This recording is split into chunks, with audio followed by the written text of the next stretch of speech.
السلام علیکم ناظرین، آئیے میں آپ کو آج دور اکبر کے شاندار لاہور قلعے کے اندر اس کے اصلی دروازے یعنی اکبری دروازے سے لے کر جاتا ہوں۔ آپ تھوڑی دیر کے لیے اکبر کے وفد کی عظمت کا تصور کریں جو شاہی پگڈنڈی یا شاہی گزرگاہ کو عبور کرتے ہوئے دہلی دروازے سے گزر رہا ہے۔ لوگ گزرگاہ کے ساتھ بالکونیوں اور جھوکوں پر ٹیک لگائے سجے ہوئے ہاتھیوں پر بیٹھے اپنے شہنشاہ اور ملکہ کی ایک جھلک دیکھنے کے لیے ان پر پھولوں کی بارش کر رہے ہیں۔ پھر شاہی گزرگاہ سے گزرتے ہوئے چوک کوتوالی، اعظم کلاتھ مارکیٹ، چونا منڈی سے ہوتے ہوئے اکبری دروازے سے اپنے شاندار قلعے کے اندر داخل ہوتے ہیں۔ اس دروازے سے بھی داخل ہونے والے لوگوں پر پھولوں کی بارش کی جاتی ہے۔ اکبری دروازے پر قلعے کے محافظ شہنشاہ اور ملکہ کے سامنے سر جھکائے کھڑے ہوئے ہیں۔ اسی دروازے پر کھڑے گارڈز کے تنے ہوئے سر بھی شہنشاہ اور ملکہ کے سامنے جھکے ہوئے ہیں۔ یہ علاقہ بھی اکبری دور حکومت میں شاہی گزرگاہ تھی۔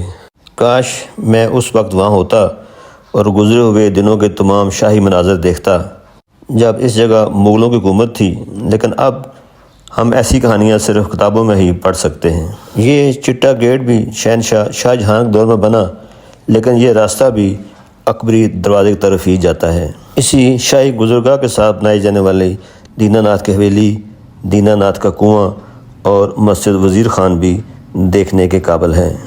مسجد وزیر خان کے ساتھ چوک کوتوالی ہے اور یہ راستہ بھی سیدھا اکبری دروازے کی طرف جاتا ہے۔ اسی شاہی گزرگاہ پر ہی مسجد بیگم شاہی بھی موجود ہے جو شہنشاہ جہانگیر نے اپنی والدہ کے لیے بنوائی تھی۔ ابھی اس کے آس پاس بہت خوبصورت باغ ہوا کرتا تھا۔ تو آئیے ناظرین، آپ کو اس شاندار قلعے کے اکبری دروازے کی طرف لے کر چلتے ہیں۔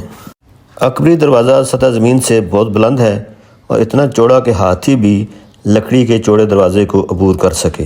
لکڑی کا یہ دروازہ اور ڈھانچہ ابھی تک قائم ہے، مگر بدقسمتی سے سیکیورٹی کے بہانے ابھی تک عوام کے لیے نہ کھولا جا سکا۔ اس دروازے تک پہنچنے کے لیے آپ کو فورٹ روڈ پر آنا ہوگا۔ ریم مارکیٹ کی تجاوزات کے بالمقابل یہ گیٹ واقع ہے۔ یہ دروازہ کبھی قلعے کا مرکزی دروازہ ہوا کرتا تھا۔ اس دروازے کی پرانی اینٹوں اور ڈھانچے سے اس کی خوبصورتی دیکھی جا سکتی ہے۔ یہ 2 منزلہ گیٹ ہے جس کے اندر چھوٹے کمرے ہیں جو کہ چوکیداروں، محافظوں اور دوسرے سپاہیوں کے استعمال میں رہتے تھے۔ پہلے اس دروازے کی اندر باہر سے کافی بری حالت تھی، لیکن لاہور وال سٹی اتھارٹی نے صفائی ستھرائی کرا کے کافی حد تک سیاحوں کی دلچسپی کا سامان پیدا کر دیا ہے۔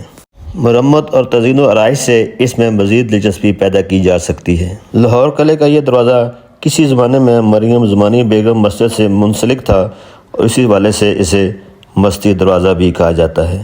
یہ مسجد شہنشاہ جہانگیر نے اپنی والدہ کے لیے بنائی تھی جو اس دروازے کے بالکل سامنے واقع ہے۔ یہ مسجد بھی ریم مارکیٹ اور موتی بازار کی تجاوزات کے پیچھے تقریباً چھپ چکی ہے۔ وقت گزرنے کے ساتھ ساتھ لوگ یہ بھول گئے ہیں یہ دروازہ مغلوں کے بنائے ہوئے موجودہ عالمی ورثے کا مرکزی دروازہ تھا۔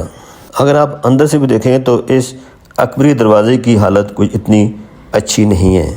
اکبر اعظم نے جب اس قلعے کو پختہ چھوٹی لال اینٹوں سے دوبارہ تعمیر کروایا تو اس میں کئی مسحور کن ڈھانچوں کا اضافہ کیا۔ یہ مرکزی دروازہ بھی اسی دور میں تعمیر کیا گیا۔ اسی طرح مغل شہنشاہ اکبر نے شہر کے چاروں طرف 13 دروازوں کے علاوہ ایک مضبوط فصیل کا بھی اضافہ کیا۔ اس اکبری دروازے کی پہلی منزل اور چھت پر جانے کے لیے سیڑھیاں اکثر دن کے وقت بھی بند رہتی ہیں تاکہ لوگ اوپر نہ جا سکیں۔ یہ مرکزی دروازہ آج کل اس قلعے کے اندر بنائی گئی ایک کالونی کے رہائشیوں کے لیے گزرگاہ کے طور پر استعمال ہوتا ہے۔ صدیاں گزرنے کے باوجود کافور کی لکڑی اور ساگوان کی لکڑی سے بنایا گیا یہ دیو ہیکل دروازہ ابھی تک اکبری دروازے کے درمیان موجود ہے۔ اب ہم اس دروازے کے اندر داخل ہوتے ہیں اور آپ کے سامنے 40 ستونوں کے مشہور ہال دیوان عام اور جہانگیر شہنشاہ کے احاطے کے پچھلے حصے کا شاندار نظارہ ہوگا۔ یہ دیوان عام وہ جگہ ہے جہاں اکبر بادشاہ عوام کے سامنے پیش ہوتا تھا اور درشن جھروکا یا دیدار والی بالکونی پر آ کر عوام الناس کو اپنا دیدار کروایا کرتا تھا۔ یہ جو دیوان عام آپ دیکھ رہے ہیں اسے شہنشاہ شاہ جہان کے دور میں بنایا گیا تھا، جو کہ اکبر دور کے بنائے گئے دیوان خاص و عام کی پچھلی جانب واقع تھا۔ اس دیوان عام میں اور اس طرف کھلی جگہ پر بادشاہ سلامت اپنا دربار لگایا کرتا تھا۔ مغلیہ دور کے لباس پہنے محافظ یہاں کھڑے ہوتے ہیں اور سیاحوں کے لیے کشش کا سبب بنتے ہیں۔ یہ خواتین و حضرات، اب ہم اس دیوان عام میں داخل ہو کر درشن جھروکا کی طرف جا رہے ہیں۔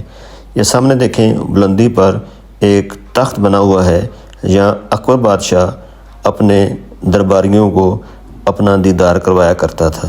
یہ سرخ پتھروں اور سنگ مرمر سے بنایا گیا ایک جھروکا تھا، جسے درشن جھروکا کہا جاتا ہے۔ اسی درشن جھروکا کے شمال کی جانب اکبر دور کا بنایا گیا دیوان خاص و عام واقع ہے۔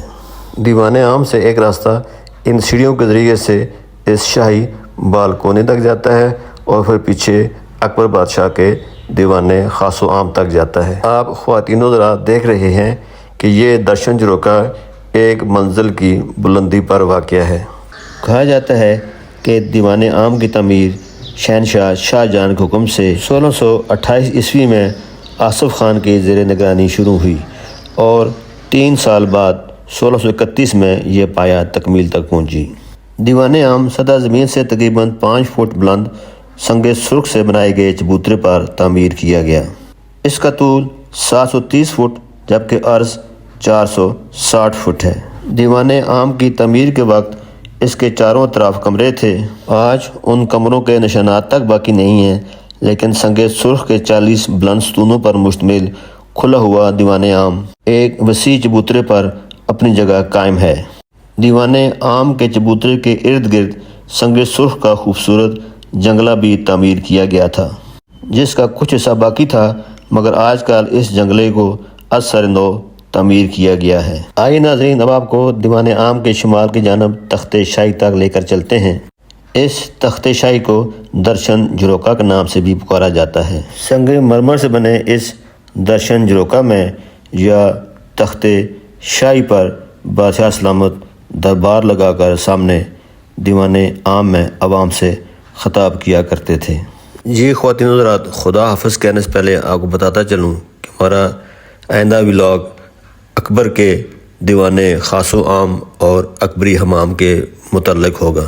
امید ہے آپ کو میری یہ ویڈیو ضرور پسند آئے گی۔ برائے کرم لائک اور شیئر کر دیں اور میرے چینل کو سبسکرائب کر دیں۔